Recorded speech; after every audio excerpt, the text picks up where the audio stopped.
देश के गृह मंत्री अमित शाह बीते दिनों छत्तीसगढ़ के दौरे में आए थे और इस दौरान उनका मेन जो मकसद था वो था कि माओवाद को किस तरह से जड़ से समाप्त कर दिया जाए। इसको लेकर एक महत्वपूर्ण बैठक ली जाए।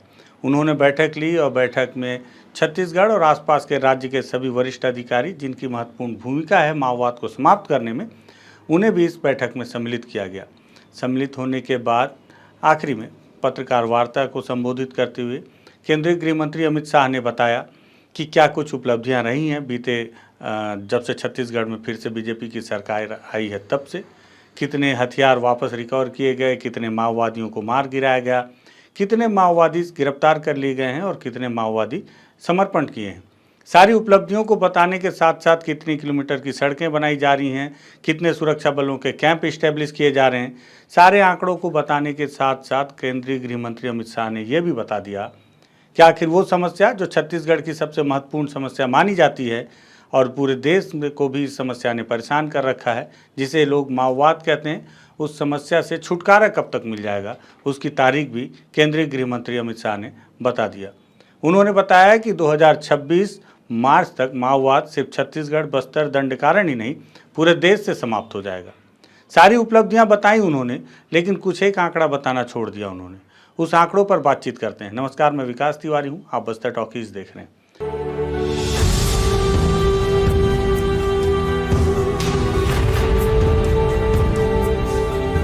दरअसल सारी उपलब्धियां तो केंद्रीय गृह मंत्री ने बताई कि कितने माओवादी मारे गए, कितने माओवादियों को गिरफ्तार किया गया, कितने माओवादियों ने समर्पण किया और साथ ही साथ कितने कैंप लगाए गए, नई योजनाएं क्या हैं, किस योजना के आधार पर अब बस्तर में और पूरे देश में माओवाद कमज़ोर होते होते ख़त्म हो जाएगा और 2026 मार्च तक इसकी अंतिम सांसें ख़त्म हो जाएंगी। लेकिन उन्होंने ये नहीं बताया कि अब तक माओवादियों ने कितने हथियार जवानों से लूटे हैं, वो लूटे गए हथियारों में से कितने हथियार वापस पा लिए गए हैं। क्योंकि जब तक माओवादियों के पास हथियार हैं, ऑटोमेटिक हथियार हैं, तब तक वो लड़ने के लायक हैं। ये बात अलग है कि उनके पास कारतूस की क्या स्थिति है ये कोई भी नहीं जानता, क्योंकि माओवादी इस पर कोई जानकारी देंगे नहीं और सरकार के पास इस पर कोई डेटा है नहीं। लेकिन हथियारों पर डेटा है, लेकिन हथियारों पर बातचीत नहीं की गई। इस पर छत्तीसगढ़ के बहुत ही वरिष्ठ पत्रकार हैं रितेश मिश्रा जी, उन्होंने हिंदुस्तान टाइम्स में एक बहुत अच्छी खबर की है पूरे डेटा के साथ में। मुझे लगा कि इन आंकड़ों को मुझे भी अपने दर्शकों के समक्ष रखते हुए ये जानकारी रखनी चाहिए कि जो दावे किए गए हैं उसकी एक दूसरा पहलू ये भी है कि आप माओवादियों को समाप्त कर तो रहे हैं, लेकिन माओवादियों के पास जो हथियार हैं उसमें कितने हथियार आपके पास वापस आए हैं, अब तक कितने आए हैं, या बीते दिनों लगातार जो आप अग्रेसिव मोड पर सरकार माओवादियों के खिलाफ काम कर रही है उस दौरान सफलता का क्या रेशियो, इस पर ज़रूर बातचीत होनी चाहिए।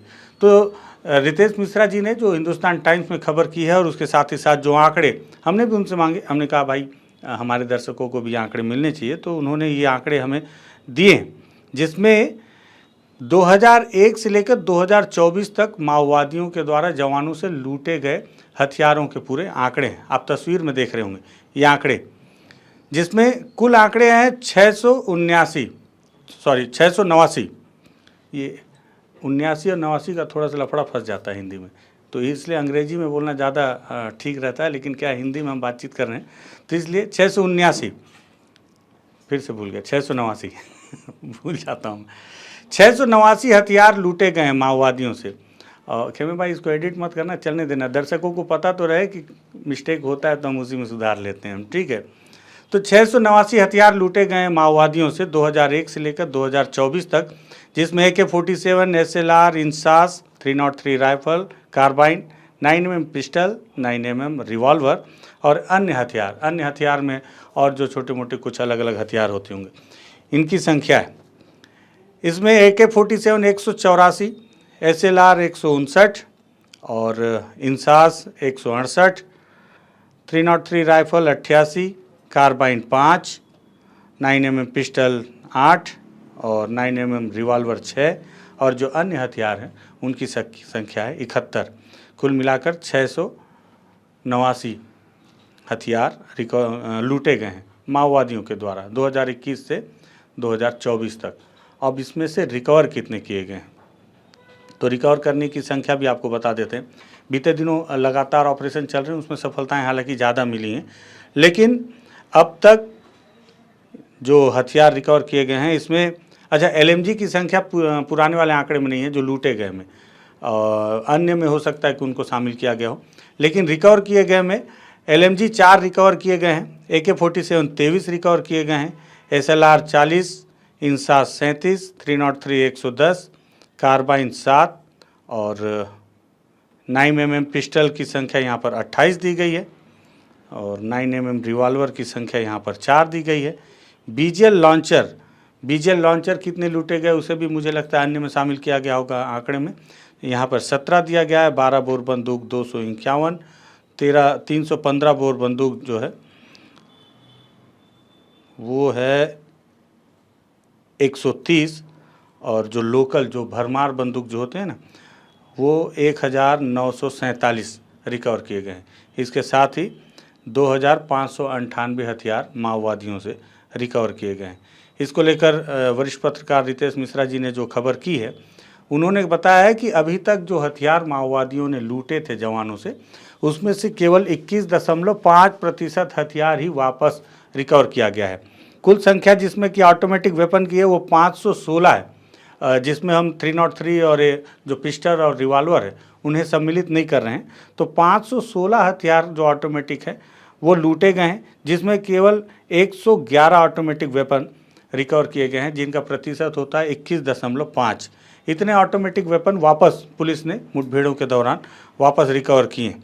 साथ ही साथ इसमें सबसे ज़्यादा हथियार जो रिकवर किया गया है वो बीते 6 महीना में, क्योंकि छत्तीसगढ़ में जब केंद्रीय गृह मंत्री ने चुनाव के पहले ही कहा था कि चुटकियों में माओवाद समाप्त कर देंगे, सरकार बदली और माओवादियों के खिलाफ सरकार अटैकिंग मोड पर थी भी। तो 2024 में जो लगातार जो मुठभेड़ें हुई हैं उसमें सबसे ज़्यादा बीते 20 सालों में सबसे ज़्यादा हथियार बीते 6 महीने में रिकवर किया गया। मतलब ये तो दिख रहा है कि फोर्स जो है लगातार अटैकिंग मोड पर है और सफलताएं मिल भी रही हैं, क्योंकि हथियार रिकवर करने के आंकड़े बता रहे हैं कि हकीकत क्या है। साथ ही साथ ये भी बताया जा रहा है इस पूरे खबर में कि जो ऑटोमेटिक वेपन है, जो भी 80% जो हिस्सा है जो माओवादियों के पास है ऑटोमेटिक हथियारों का, उसका सबसे ज़्यादा इस्तेमाल बटालियन नंबर 1 और CRC मतलब कि सेंट्रल रीजन कंपनी जो माओवादियों की जो टीम है उनके द्वारा किया जाता है। और इनकी उपस्थिति या इनकी मौजूदगी बीजापुर और सुकमा के बॉर्डर वाले इलाके में होती है। और एक ख़ास बात यह है कि सबसे ज़्यादा बड़े अटैक भी इसी इलाके में माओवादियों की बटालियन के द्वारा ही किया जाता है, बटालियन नंबर 1 के द्वारा, जिसमें लगभग जो पुलिस के अधिकारी बताते हैं कि 170 आर्म्स कैडर हैं, जिन सभी के पास में AK-47 जैसे हथियार हैं और पर्याप्त मात्रा में कारतूस भी होता है। ऐसा भी पुलिस के जो वरिष्ठ अधिकारी हैं उन्होंने बताया। साथ ही साथ इसमें ये भी लिखा हुआ है कि एटलीस्ट 184 AK-47 जो है वो सिक्योरिटी फोर्स से लूटा गया है, जिसमें से सिर्फ 23 ही बरामद किया गया है। बाकी सारे जो AK-47 हैं और SLR हैं वो सभी जो बटालियन है या उनके आसपास की जो कंपनी है, जो लड़ने वाले लड़ाके हैं उनके पास में बरामद अभी भी हैं और वो कभी भी अटैक कर सकते हैं। और अभी तक जो लगातार ऑपरेशन बीते दिनों से हो रहे हैं उसमें हालांकि LMG जैसे हथियार भी रिकवर किए गए हैं, जो एक बड़ी सफलता है, लेकिन उसके आंकड़े बहुत कम हैं। केवल 4 LMG रिकवर किए गए हैं और 17 BGL लॉन्चर भी अभी तक उनके पास में है, माओवादियों के पास में। इसको लेकर पुलिस के एक अधिकारी ने रितेश मिश्रा जी से बातचीत में ये इस बात की चिंता भी जाहिर की है कि इतने ज़्यादा हथियार माओवादियों के पास में पुलिस के द्वारा लूटे गए हथियार हैं और जो अभी तक रिकवर नहीं किए जा सके हैं 80% हिस्सा अभी तक माओवादियों के पास में केवल उन हथियारों का जो ऑटोमेटिक हैं, बाकी के हथियारों का तो हम बातचीत नहीं कर रहे हैं। और उसको देखते हुए केंद्रीय गृह मंत्री ने जो दावा किया है कि मार्च 2026 तक पूरे देश से, मतलब सिर्फ बस्तर की बात होती तो अलग बात होती, छत्तीसगढ़ की बात होती तो लगता कि चलो ठीक है पूरे छत्तीसगढ़ में पूरे फोर्स को झोंक दिया जाएगा और चारों तरफ से पूरी ताकत लगा दी जाएगी। लेकिन बात पूरे देश की है और ऑन कैमरा केंद्रीय गृह मंत्री ने कहा है कि इन्हें समाप्त कर दिया जाएगा, मूल से समाप्त कर दिया जाएगा। ऐसे में उनके अधिकारियों ने ही चिंता जाहिर की। हालांकि नाम लिखना ठीक नहीं था और यही वजह है कि रितेश मिश्रा जी ने अपने अखबार में, अपनी खबरों में उन अधिकारियों का नाम नहीं लिखा, लेकिन उन्होंने स्पष्ट तौर पर लिखा है कि खुद अधिकारियों ने चिंता जताई है कि अमित शाह जी ने कह तो दिया है, लेकिन क्या इतने हथियार अगर माओवादियों के पास हैं तो क्या इन आंकड़ों, इन समय सीमा में इस चैलेंज को पूरा कर पाना आसान है? आसान नहीं है, बहुत कठिन है। कैसे किया जाएगा ये सोचा जा रहा है। इस पर काम किया जा रहा है सरकार के द्वारा, सुरक्षा बलों के द्वारा, क्योंकि सबसे बड़ी चुनौती तो सुरक्षा बलों के लिए उन्हें ही ज़मीन पर काम करना है। हालांकि एक चीज़ को लेकर एक पुलिस अधिकारी ने थोड़ी सी मतलब उन्होंने खुशी जाहिर की है। खुशी ये जाहिर की है कि माओवादियों के पास ऑटोमेटिक वेपन ज़रूर है, लेकिन कारतूस की कमी है। कारतूस की कमी को लेकर लगातार माओवादियों के पास से ऐसे ऐसे साक्ष्य मिल रहे हैं कि उनके पास हथियार भले ही ऑटोमेटिक हैं, लेकिन उनके पास कारतूस कम है। बीते दिनों हमने भी इस पर एक खबर दिखाई थी कि माओवादी कारतूस से जूझ रहे कमी से, और उसके ऑप्शन के तौर पर अब वो लोहे के कारतूस खुद ही बनाने लगे हैं। उसके कई साक्ष्य भी हमने आपको दिखाए कि किस तरह से 12 बोर बंदूक के लोहे के कारतूस माओवादी जंगलों में तैयार कर रहे हैं और उसे इस्तेमाल कर रहे हैं। फिलहाल तो उसे BGL लॉन्चर के लिए उन कारतूस का इस्तेमाल कर रहे हैं, लेकिन जो जानकार है वो बताते हैं कि इससे अगर वो डायरेक्ट भी फायर करेंगे तो नुकसान पहुंचाया जा सकता है इस तरह के कारतूसों का, और इन कारतूसों का लंबा उपयोग भी माओवादी बार बार कर सकते हैं। एक बार अगर वो बना लिए तो उसे कई बार रिफिल किया जा सकता है। लेकिन ये तो माओवादी संगठन ही जाने कि उनके पास कारतूस की क्या स्थिति है। पुलिस के पास जो आंकड़े हैं वो मौजूदा चौंकाने वाले हैं कि 80% जो हथियार हैं वो अभी तक माओवादियों के पास हैं और जो रिकवर किए नहीं जा सके हैं। और जब तक माओवादियों के पास हथियार हैं तब तक उनसे लड़ना एक बड़ा चैलेंज तो होगा ही, क्योंकि ऑटोमेटिक वेपन है। और अभी तक जो भी हथियार रिकवर किए जा रहे हैं, आप देखें पुरानी तस्वीरें, मैं चाहूँगा कि खेमे हमारे भाई जब और जगदीश भाई जब इस वीडियो को तैयार करेंगे तो उन पुराने कुछ फाइल शॉट भी आपको दिखाएं कि पुराने जितने भी मुठभेड़ हुई हैं अभी हाल फिलहाल में, जिसमें हथियारों की संख्या बहुत ज़्यादा है ज़रूर, लेकिन उन हथियारों को भी आप देख लें कैसे जंग लगे भरमारों को रिकवर किया जा रहा है, कैसे 303 या 12 बोर बंदूकें रिकवर की जा रही हैं। ऑटोमेटिक वेपन्स की संख्या बहुत कम है, तो आंकड़े ज़रूर बहुत ज़्यादा हैं आपके पास मारे गए माओवादियों की। मारे गए माओवादियों में बीते दिनों अमित शाह ने खुद कहा कि 14 शीर्ष लीडर के माओवादी हैं, केवल 14, और कितने लीडर अभी और हैं जो बचे हैं जिनकी जानकारी नहीं है किसी के पास, क्योंकि माओवादी हमेशा अपनी पहचान छुपा कर रखते हैं। तो उनकी संख्या, उनके बड़े लीडरों की संख्या, उनकी क्या स्थिति है, उस पर भी जानकारी अभी सुरक्षा बलों के पास कितनी तथ्यात्मक है वो तो हमें नहीं पता। लेकिन ये ज़रूर पता है कि बीते दिनों जितने लोग मारे जा रहे हैं उसमें बहुत बड़े स्तर के माओवादी बहुत गिनती के ही हैं। हालांकि मारे जाने वाले माओवादियों की संख्या ज़रूर है, लेकिन अगर दूसरे तरफ से देखा जाए, जिस पे हमने ग्राउंड रिपोर्ट कई दफ़े किया, तो ग्रामीणों ने भी आरोप लगाया है कि जिन्हें माओवादी बताकर मारा जा रहा है हर बार वो माओवादी नहीं होते। हर मुठभेड़ में कहीं ना कहीं कुछ ग्रामीण भी मारे जा रहे हैं जिन्हें सरकार आंकड़ों में तो माओवादी बता रही है। कुतुल की तरफ एक मुठभेड़ हुई जिसमें 8 माओवादी मारे गए थे। मुझे बखूबी याद है कि सारे के सारे माओवादी ही थे। माओवादियों ने भी स्वीकार किया था कि मारे गए सभी माओवादी उनके संगठन के ही हैं, कैडर हैं। लेकिन पुलिस ने जो दावा किया कि ये बड़े बड़े कैडर हैं वो गलत है। माओवादियों ने खुद सूची जारी करके बताया कि जो लोग मारे गए हैं वो उनके संगठन के हैं, लेकिन निचले स्तर के कैडर हैं जिन्हें ज़बरदस्ती बढ़ा चढ़ाकर बड़ा कैडर बताया जा रहा है। हो सकता है इसके पीछे भी कुछ अलग कहानी हो, लेकिन हो सकता है कि छोटी सफलता को भी पुलिस बड़ी सफलता बताने की फिराक में हो, कोशिश में हो, अपनी पीठ ज़बरदस्ती थपथपाने में हो, क्योंकि सरकार को आंकड़ा देना है, बताना है कि हम बड़े बड़े काम कर रहे हैं और बड़े माओवादियों को मार रहे हैं। लेकिन हकीकत तो तभी सामने आएगी जब आप बड़े वेपन लेकर आएंगे, क्योंकि जब तक बड़े वेपन नहीं लाएंगे ये बात तो साबित नहीं हो सकती कि मारा गया माओवादी बड़ा कैडर है। दूसरी चीज़, माओवादी जो सरेंडर कर रहे हैं, सरेंडर करने वाले माओवादियों में कोई भी माओवादी ऐसा नहीं है जो वेपन लेकर आ रहा हो। बस्तर में मुझे जो आखिरी माओवादी याद आ रहा है, हालांकि एक माओवादी और है जिसकी जानकारी मुझे अभी फ़िलहाल में है नहीं याद, जो कि AK-47 लेके उसे रायपुर ले जाया गया था सरेंडर कराने। लेकिन छत्तीसगढ़ बस्तर में एक माओवादी था जिसका हमने इंटरव्यू भी किया था, किरण नाम है, और जो भी दंतेवाड़ा में पुलिस के विभाग में खुद पदस्थ हैं। वो SLR या इंसास लेकर कोई हथियार लेकर आया हुआ था। उस पर पूरी कहानी हमने की थी कि वो जीरम घटना में किस तरह से सम्मिलित था।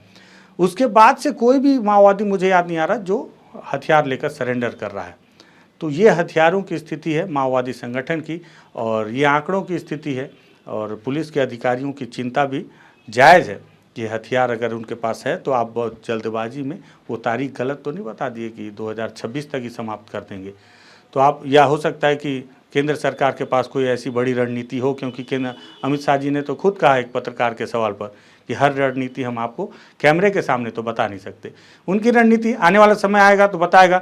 इसी बीच एक और जानकारी जिसको हम विधिवत आपको बताएंगे कि नारायणपुर के अबूझमाड़ में फिर एक मुठभेड़ हुई है, जिसमें 3 महिला माओवादी मारे गए हैं। एक 303 हथियार मिलने की जानकारी, और बाकी और कौन से हथियार इसकी जानकारी तो नहीं है। जो विधिवत जानकारी जब पुलिस देगी तो उस पर भी हम बातचीत करेंगे। आंकड़ों, हथियारों के आंकड़ों की जानकारी थी, इसको लेकर मुझे लगा बहुत महत्वपूर्ण समय है, बहुत महत्वपूर्ण आंकड़े हैं, इसे ज़रूर अपने दर्शकों तक पहुंचाना चाहिए, इसलिए इस वीडियो को तैयार किया गया है। वीडियो पसंद आए तो शेयर कीजिएगा। लगे कि तथ्यात्मक बातचीत हो रही है बस्तर टॉकीज़ में, तो बस्तर टॉकीज़ को सब्सक्राइब कीजिएगा। धन्यवाद।